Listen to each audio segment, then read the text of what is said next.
Changing out the starter due to the starter gear is actually loose. You can kind of see it. It comes into focus here and there. But we're looking up through the bottom hole of the transmission.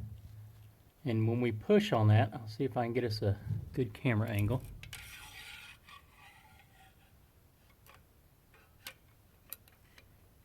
But when I push on it, unfortunately, yeah, you can see it right there, how easily it moves around.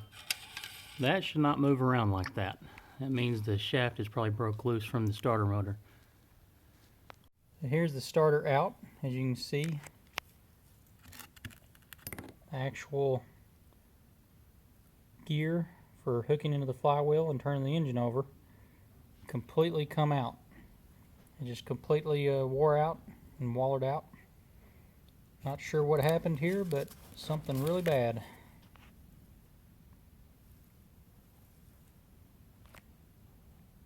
You do have a support, as you can see here on the floor.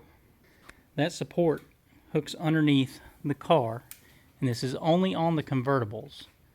The coupes, of course, do not have them. You've got a mount point behind each of the front tires, as you see there and here. You also have the front mount points here, this hole here, and same thing on the front, right here on either side of the radiator. So you want to be sure and get that out of your way before, and then of course put it back on after you're done. 15 millimeter bolt. On the starter, when you take the unit out after you get all your bolts loose, you might want to make sure that you actually go towards the front of the car ever so slightly, and then tilt it down towards this hole here in between the catalytic converter and the steering rack, and you'll actually come through this opening here. You don't have to take anything loose except for this ground wire. It gives you a little more room to work.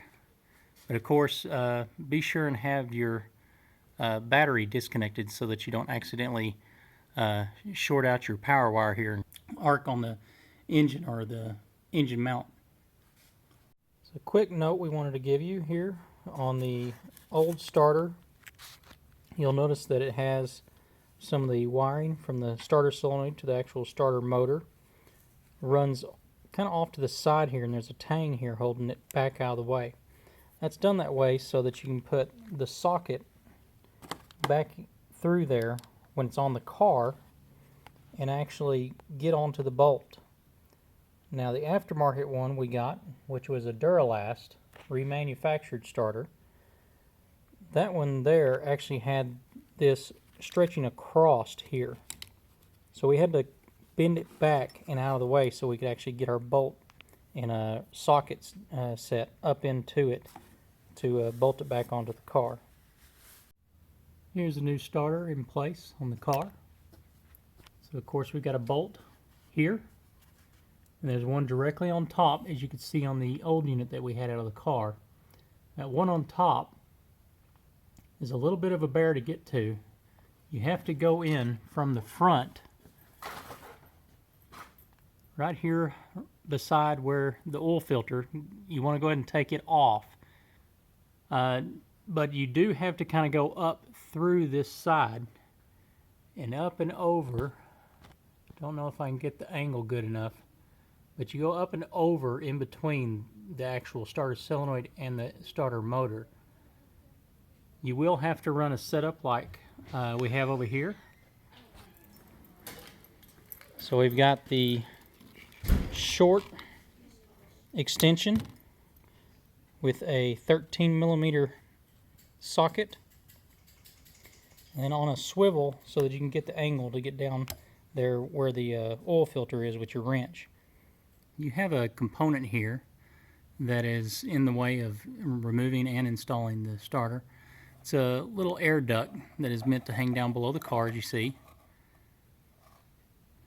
It's got two bolts that hold it in place.